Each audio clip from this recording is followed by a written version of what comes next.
Thank you, everyone, for attending today's session. So, as we all know, we are living through a global crisis unlike any other in the recent times. What is needed right now are great leaders, leaders who will help us overcome our fear, our laziness, our limitations, our selfishness, our weakness for us to improve, work hard on things we ordinarily would do on our own. In this webinar series, In Times of Crisis, I'll be inviting leading global experts on leadership to share what makes a leader a great leader. In this week's topic, Agility to Anticipate the Unexpected, I've invited Dr. Paras, founder of Matrrix and Tawa Mitram, to share insights on how a leader can apply agility to anticipate the unexpected. Thank you, Dr. Paras, for taking this time for being my guest today on leadership in times of crisis. Thank you. Thank you.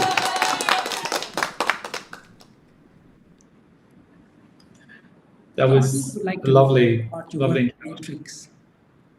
Please share your experience. Sure. Definitely. So, namaste, everybody. Good morning, good afternoon, good evening to everyone at different places who are watching us and showering your love and care to this webinar for being a part of it. And I'm happy to be dressed as Paras. Okay, so to talk a little bit about Matrrix, I'd like to talk a little bit about the way the journey started. Matrrix was always my dream way back years ago. It migrated in 2016. The name came into existence. My journey has always been in space of training, coaching, mental health work, and a lot to deal with mindfulness and coaching people at different levels in the organization or private practice. Matrrix deals with various products, which is about training, coaching, then psychometric assessments, and mindfulness, NLP, or various things. And behind that thought was always to add value to people, to support them in their journey of becoming what they want to. Well, I had the existential stance at the age of 10. Always had the curiosity of what is life and what is my purpose, bigger purpose or purpose for existence.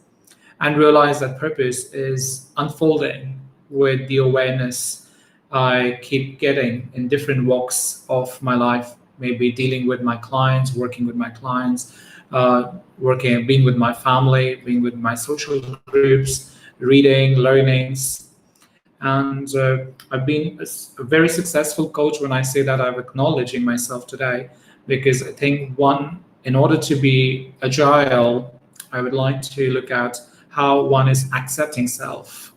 So when I look at a successful coach is a sign where I learned various education. I'm certified from ICF as a master certified coach, as one of the youngest.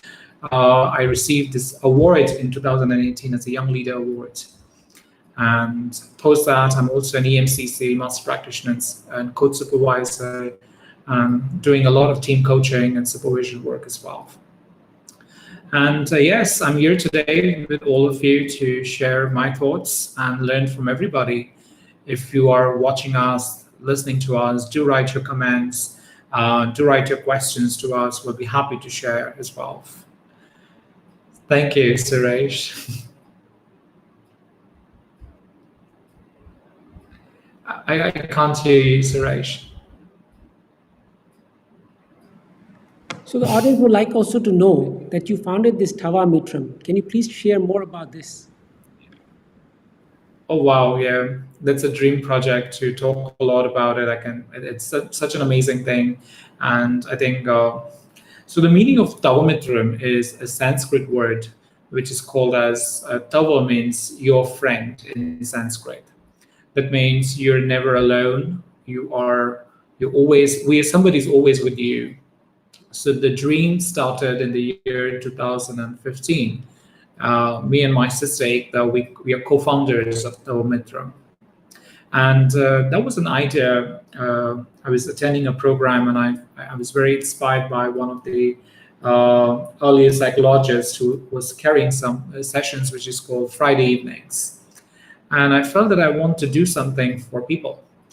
And there was an inner calling that we need to do something that people can. And I was in the field of mental health, so I wanted to always look at how mental health work can support people. We have all gone through our depression, anxiety stages of our life. We managed it in our own ways, got access at different levels, some sources, some support, and sometimes we were just coping with our own way. So me and my sister decided that we need to do something. And that's the call we took in 2016, where we established Tawa Mitram. And then we almost coached as a Mitra coaches for around 10 people who went through this program of rigorous training of 240 hours plus. And they support us. And we came up in 2019 with a very interesting initiative, which started in the month of 2020, April, was My Mental Health, My Priority, which I would love to talk about sometime later. So Tawa Mitram deals with group coaching. That's the base work that we do. And also we do free certification programs on creating mental health awareness for people in my country, locally, as well as globally. We've reached out to 50 plus countries so far. So that's the journey of Tawa Mitram, and I would like to. And I think Tawa Mitram really came up as from the space of. It gives a hope. It creates that momentum that hi, how can you recognize your own strengths, your own potential, and we are in that process of supporting people. And thank you, Suresh, for joining us and supporting us at different level, expanding the awareness of Tawa Mitram in different countries and with different cities as well. Thank you. Thank you for being clear and blunt about how you have experienced your own mental illnesses like mine. I myself went through a burnout, depression, suicidal thoughts. It definitely takes a lot of effort, not only from yourself, but also your family. Because the people that get most hurt during our mental illness time is our family. And without family that supports us, it's a very difficult challenge. Thank you for sharing, Dr. Paras. I'm very happy that you were open and you shared your own experiences. So as COVID-19 tears it away through country after country, city after city, town after town, how is this pandemic impacting all of us, self, family, school, communities?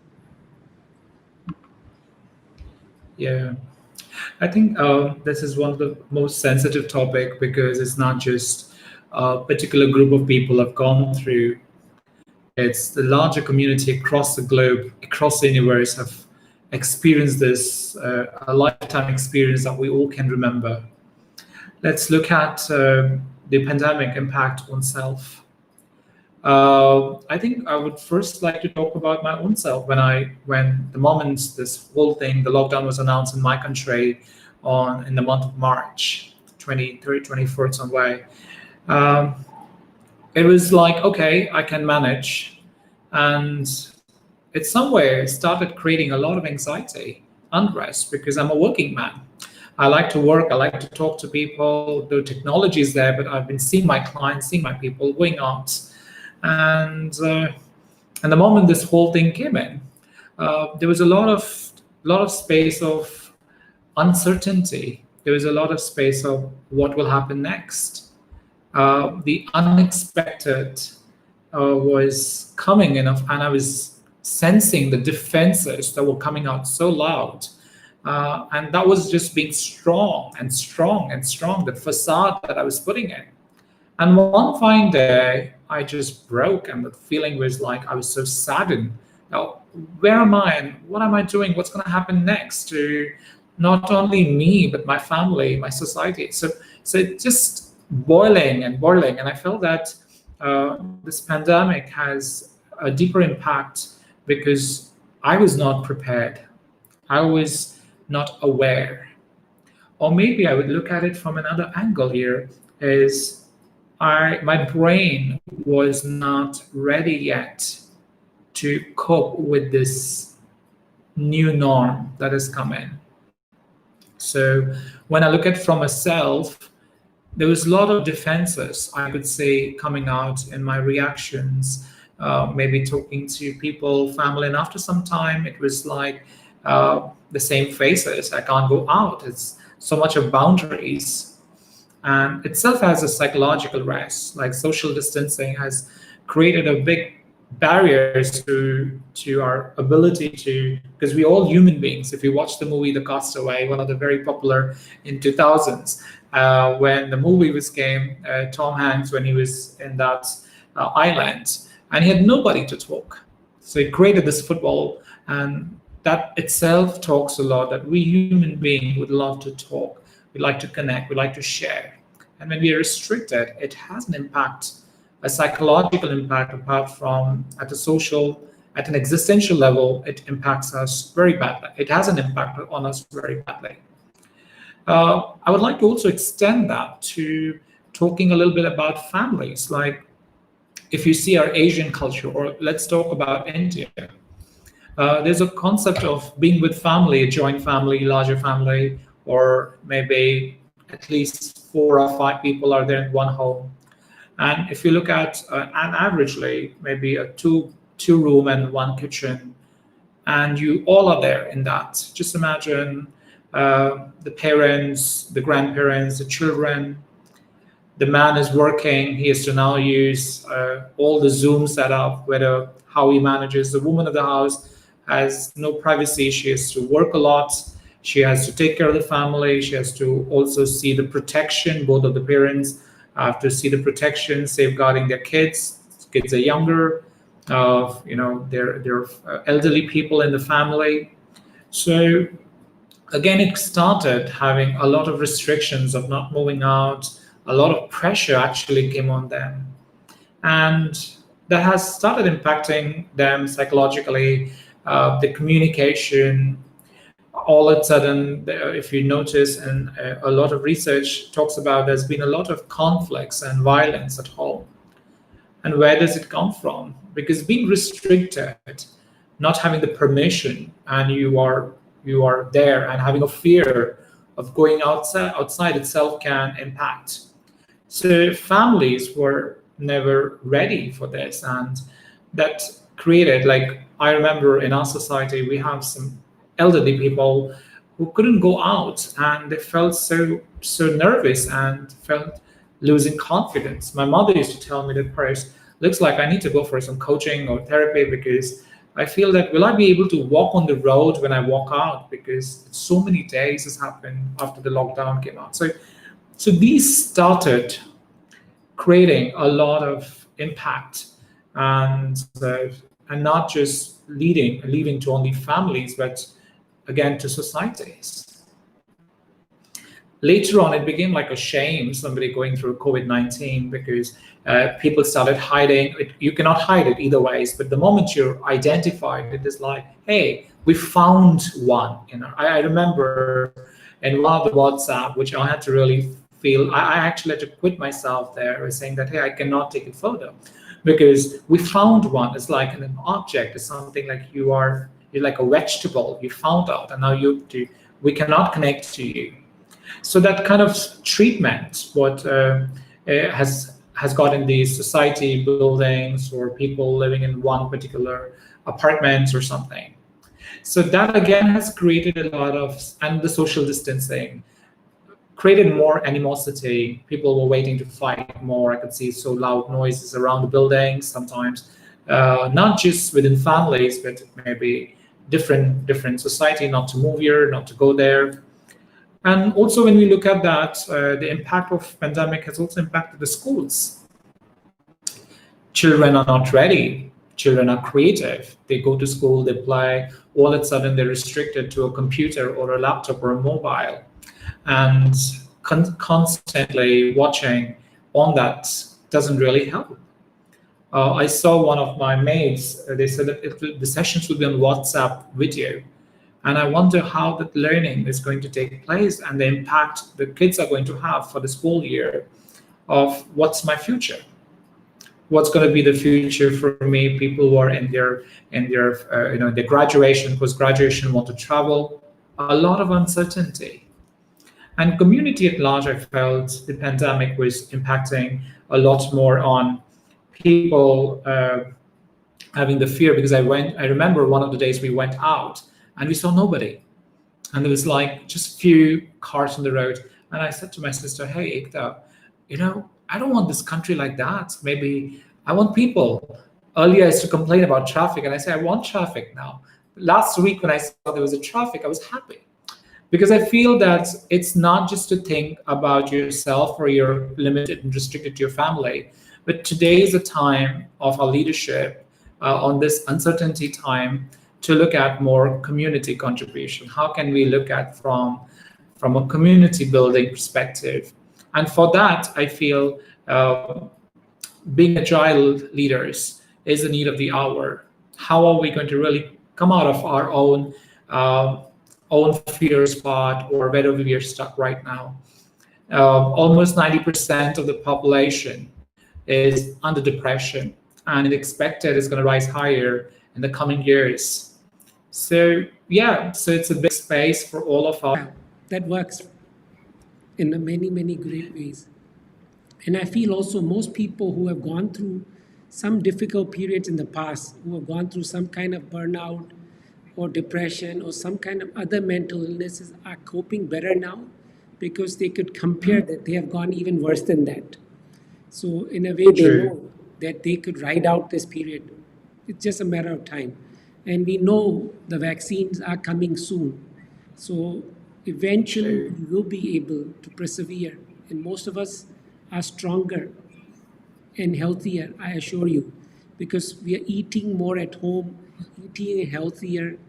We are taking more time to reflect. We are taking more time to think our greater purpose of life. And I hope more of you are taking time to meditate too, because those kind of things are definitely going to uplift your spirit and make you be ready at any time when this COVID period is over. So let's move on some more. So, what is Yeah, agility? it's a lovely Yes. thought. Yep. Okay. So please go on. Finish first. You're saying something. No, I'm saying there's lovely thoughts of bringing up and highlighting and endorsing about how we are becoming healthy naturally. This pandemic really actually taught us to be homely food and homely time. I think that's something the nature really wanted all of us to go back from our busy schedule that way. So let's move on, Paris. So, what is agility? Sure.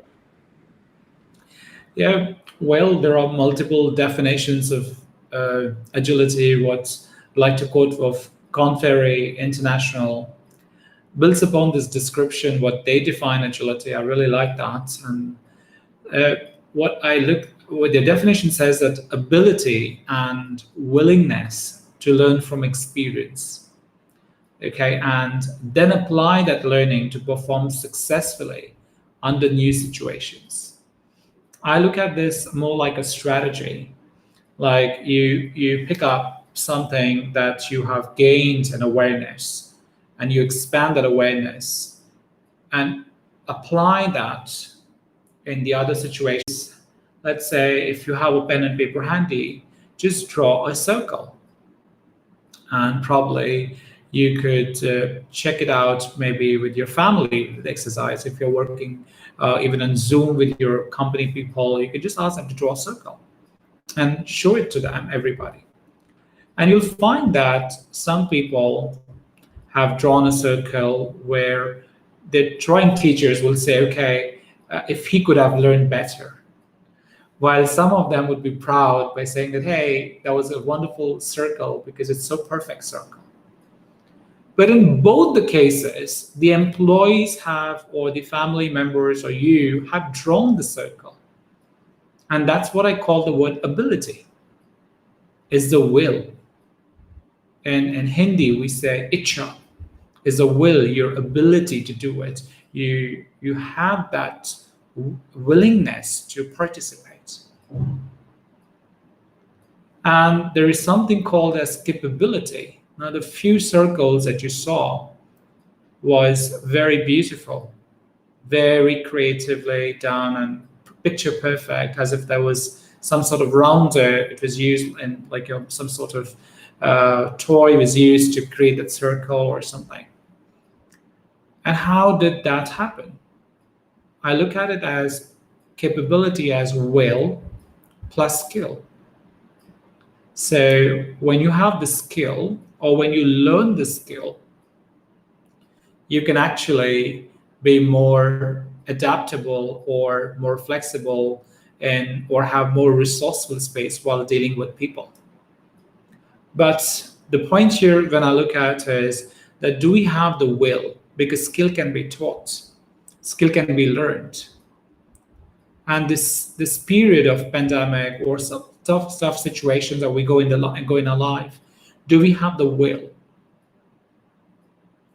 I look at capability as both today. I think we require both in today's world that we are in. Also, I talked about in the definition of reflex versus reflect.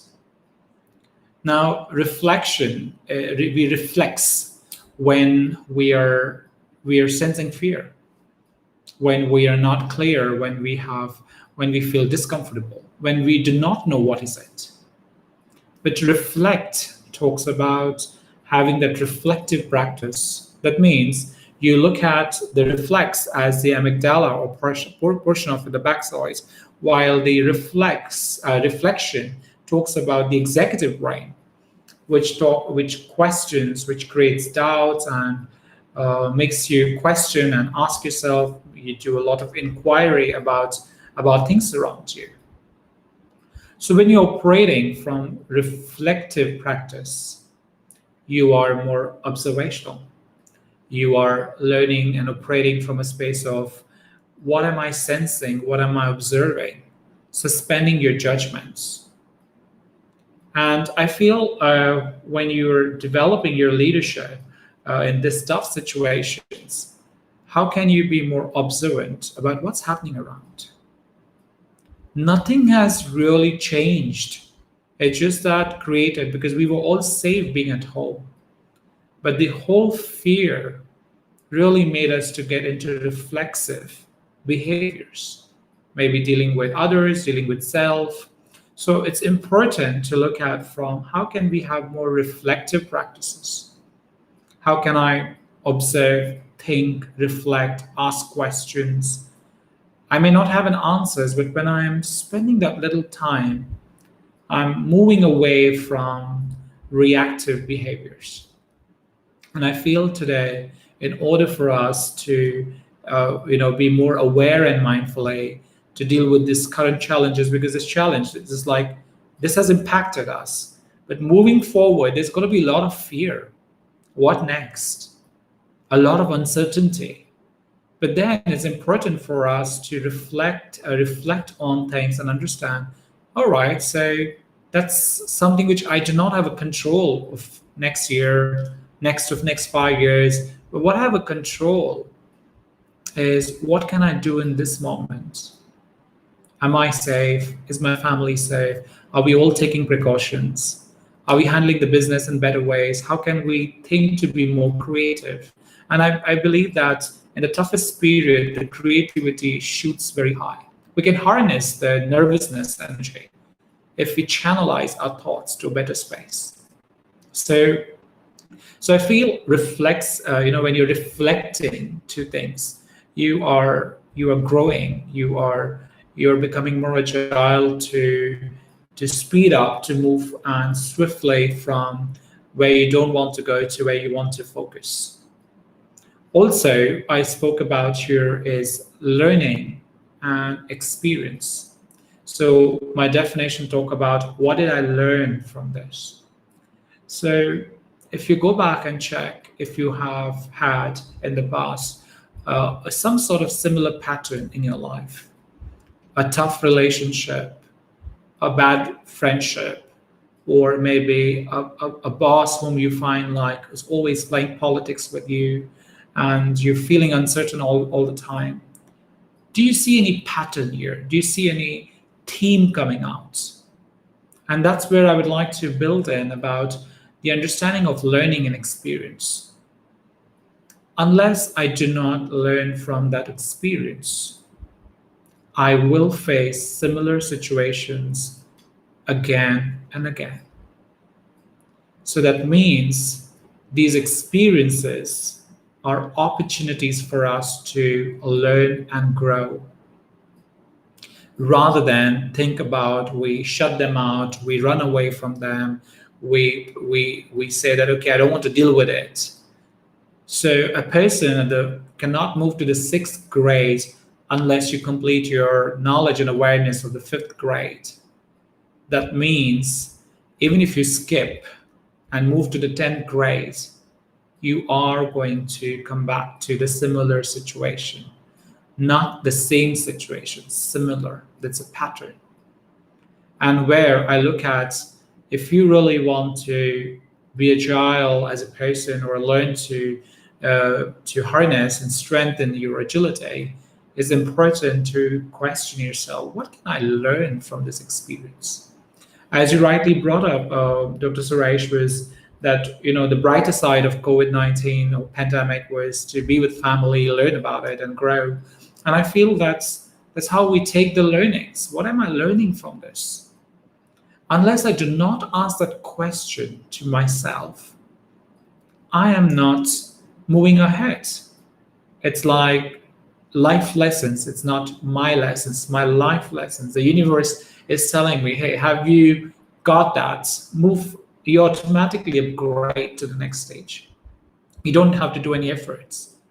Things change around you, your communication changes while dealing with people, friends, family, society at large, and everywhere. And also, the final point that I want to build in is about accounting versus discounting. Now, that is coming a lot from my mindfulness learnings that I keep following. That am I accounting what all aspects when I am assessing a situation that I'm in? I'm going through uncertainty, but what am I accounting here? Am I accounting myself?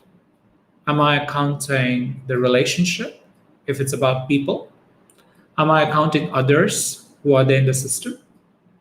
Am I accounting my environment that I'm in? And am I accounting the situation? So there are so many aspects to account for. What do I do in uncertainty when I'm not clear? I tend to discount a lot of things, either one or many, and then go through this blame game. Either you blame yourself, blame others. That's the way you're coping. But that's not functional. That's a lot of dysfunctionality. So, to sum that up, like from Buddhism, we may learn that Buddha says that change is constant, and which means that we are growing constantly, we are upgrading constantly. But how do we perceive this growth in tough times? Because this is the assessment time, this is the testing time. How are we managing? How are we being more learning to be agile human beings so that we can learn to grow, we can challenge within and come up in life as a winner because we are born to win. We are, again, from Darwin's theory, we are survivors. We know how to manage things. We just need to learn now how can we do tactfully. How can we train ourselves? So from where you are to where you want to go, how you want to feel, is what is conditioning, and how are we ready to condition ourselves with? Yeah.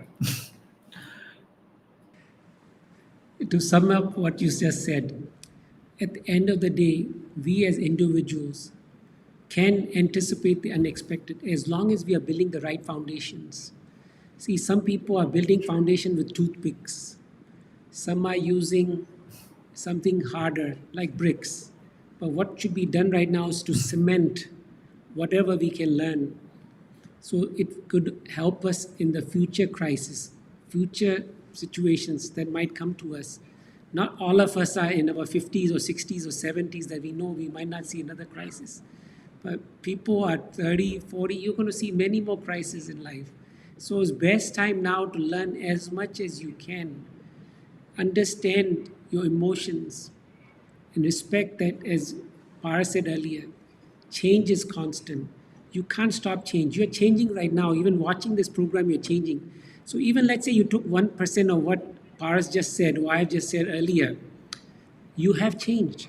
And that's all's needed. So in a year, 2 year, 5 year from now, you would have changed a lot because we have deviated you to the other place already. So see this that way. So agility can help us anticipate the unexpected, but we have to build the right foundation for that. So now's the time to build that foundation True. so we can see every crisis as a new opportunity to expand and evolve. That's what's needed. So recently, a large Absolutely. organization CEO recently asked me that question. So I want to go agile. I said, all right, let's get started. Would you be willing to give up your executive office for a desk with a managerial team? The CEO turned to me and said, huh? Yes, that's the first thing. How agile is a leader if he's not willing to give away his own Yeah, room? absolutely. It's profound. Profound, yeah. How are you willing to let go? It's so important. We hold on because that's what we fear, because the more we hold on, we have that fear of losing. And I think agility really talks to the spiritual level is letting go. Okay. It just, it's going to go. You're going to grade it. Much better place to hold. Like how you said earlier, we Great. fear change, we fear uncertainty, we fear everything. And the whole idea is why we fear? Because we don't want to fail. We always want to win, but how can you win if you've not failed? How do you even compare what is winning if you're not failed? We all are losers as much as we are winners, and sometimes we have to lose before we can win. It's common sense, and you've gone through it so many times. Nobody is a winner always, and nobody's a loser always. I don't know why people are so afraid of losing. So let's go In on. fact, when you speak, Please go on, Shia. yeah, yeah. In fact, when you're sharing about this of winning and losing, I feel when I went to New Zealand for a skydiving, and there was a video shoot that was going on, and I said to them that, we tend to run away from fear, but we do not really experience our fears. We tend to run away and experience that fear, but we don't really check with the fear. What exactly is the fear? What am I really fearing about? And that really helped me a lot in my skydiving. I said, okay, I cannot run away from I cannot say I want to get, there will be no fear, because if there's no fear, it's scary. The brain will never understand it can take risk, crazy risk.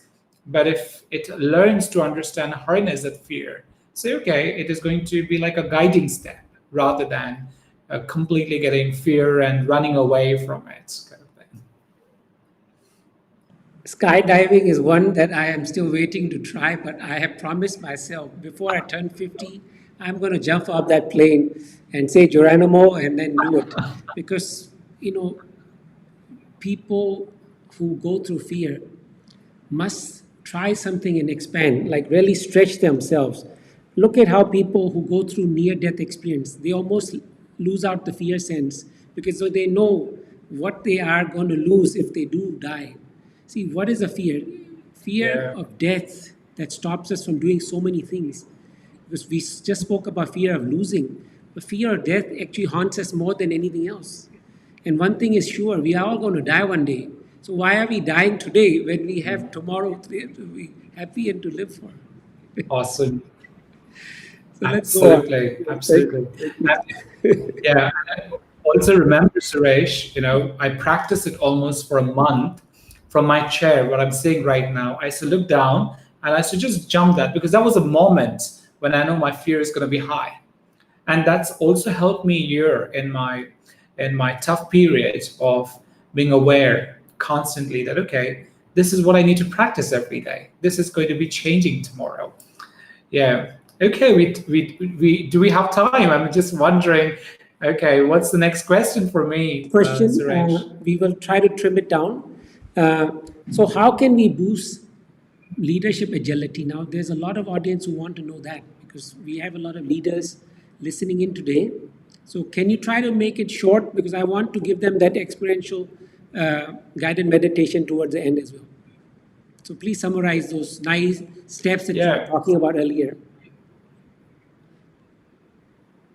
sure. So what I'm understanding is that how can one boost their leadership? Am I correct? Leadership agility, because we are talking about agility. So we know I'm everybody just can use it, yeah, form of leadership. Yeah, I think some of the very quick tips that I would like to share with everyone out here. Can you hear me, Suresh? Can you hear me, Suresh? Yes, I can hear you. Okay, sorry, because I just saw myself free of being frozen, so Okay. I just thought I'd check it with I you. guess that's So, due to a some couple of elemental things that really comes, yeah. So, a couple of things that comes to my mind is, as leaders, how can we be open and be more vulnerable? I think one of the things that I have learned in my personal leadership, agility comes by, are you able to let go, like what Suresh brought in, that are you able to let go few of the things, how are you able to be more open and vulnerable to your own self rather than running away? Can you acknowledge what is happening? What are you feeling? Also, what comes to my mind is assume new responsibilities like taking risk and stretching yourself. So when this pandemic started for me, what came out was that, hey, I don't have a control now about what's going to happen tomorrow, but what can I create now? And a lot of creative ideas, a lot of new projects I started developing. And trust me, I've been successful because it's not out in the market, but that to create the foundation, it requires that time. And I also thanked the universe for giving me that time to spend and create something which I would have not done it. I would have kept in the parking lot for long. Also, another tip that comes to my mind is to be more learning, enrolling yourself for new programs, new learnings could be very helpful. And one of the programs that I would like to share is your mental health awareness. So, like I told you, Tawa Mitram created this program, uh, My Mental Health, My Priority. It is a 12-video project where if you are an individual, you can go directly on the website, Tawa Mitram, www.tawamitram.org. That information will be shared by Suresh shortly or maybe at the end of the call. You can go on that website, you can create your own login and password, and you get a dashboard where you have 12 videos, which are Power Pack videos. This particular project has been appreciated by 50 countries today. When we launched in the month of April or May, we got with 10 admissions, and today we've crossed proudly 6,300 plus learners across the globe. If you're a corporate and if you want to have this certification, it's a free certification for creating mental health awareness of understanding self, learning about depression, anxiety, stress, self-acceptance, and how psychological games that we play, how to be more authentic with your own self. So it's a step-by-step video-based free certification program. And I feel that every person, if you try this, could be a huge difference. I went out and reached out to everybody on Facebook and LinkedIn, and people are now just sharing. I think Suresh also had a wonderful experience saying, Paris, how could you just give this free? And I said, yeah, because I think it's more about a time to build, think about community rather than just about business. What is the value that people can get just sitting at home watching this video? We have got so much of blessings from the universe, from people, the collective consciousness of people that said, hey, Paris, I cannot afford a therapist or a coach right now. But I think watching these videos itself helped me to manage myself better. So there is also what we're offering currently to all of you is how can you be mindful? And it's important to assess your own mindfulness. So we created this a psychometric assessment on mindfulness living test, and this particular assessment, we are giving it free for only people of audience of Dr. Suresh. And the code word that you need to put in, it's some $33. But the moment you go there on the site, you can put the code as Happy Doctor, because he's always happy. I'm so inspired by his story and the way he presents. I really feel that every person, even if you spend 10 minutes with Suresh, is going to be like, he's going to be happy. He will not just be happy, he will learn to be happy all the time. So I feel Happy Doctor is one code you can put in. And if you're an organization, you can please email back to us by Suresh reference. We can also give it to your whole organization. And it measures various aspects: self-awareness, it measures your emotional intelligence, it measures your total mindfulness awareness learning. So it is a powerful tool. I would like you to make the best use of it.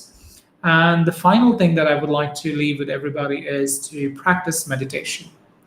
If you are aware, a lot of from a cultural perspective, people are turning to not only gym and Pilates, a lot of yoga practice. And one of them in yogic practices is dhyana and dharana. That's called meditation, focusing on certain thing, on a particular object. Either it could be outside or within you. And when you are able to meditate that and being mindful, actually there's a lot of relaxation. So we also have another audio file through SoundCloud.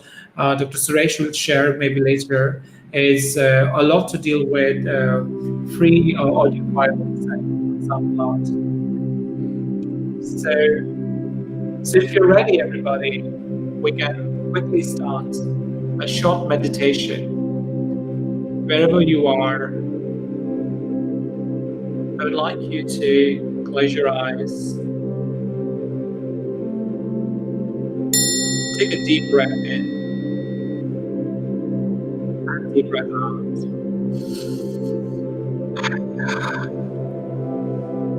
Breathe in from the nose. Breathe out from the mouth.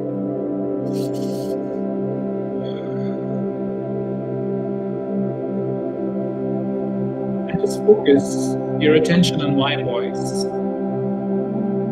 And the sound you hear in the background will only help you to focus on my voice. The more you go, the more you relax. The more you relax, the deeper you go. Deep into your own subconscious mind.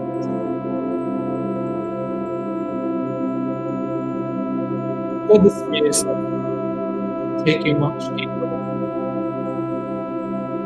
and you will safe and protected.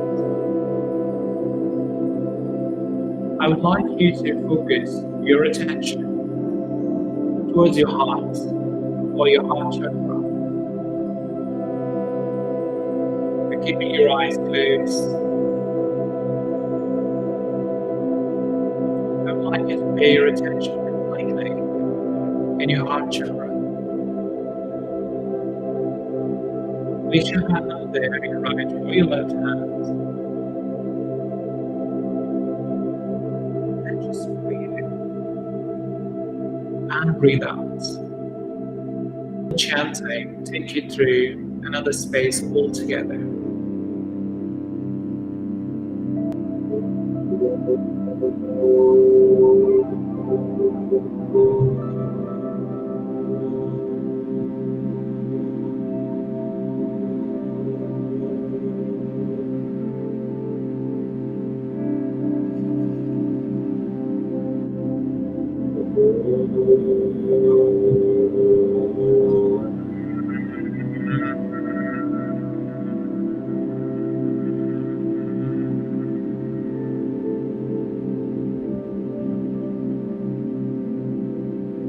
And now I would like you just to recall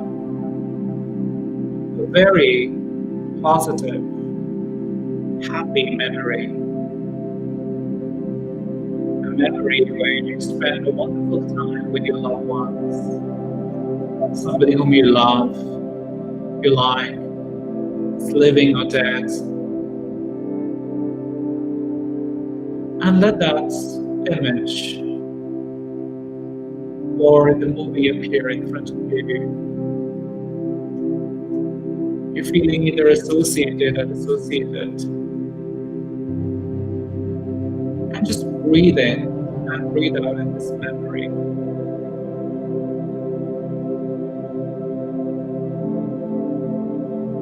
Enjoy every moment again. I will be silent for the next 20 seconds. I want you to just simply enjoy and smudge yourself in this beautiful memory.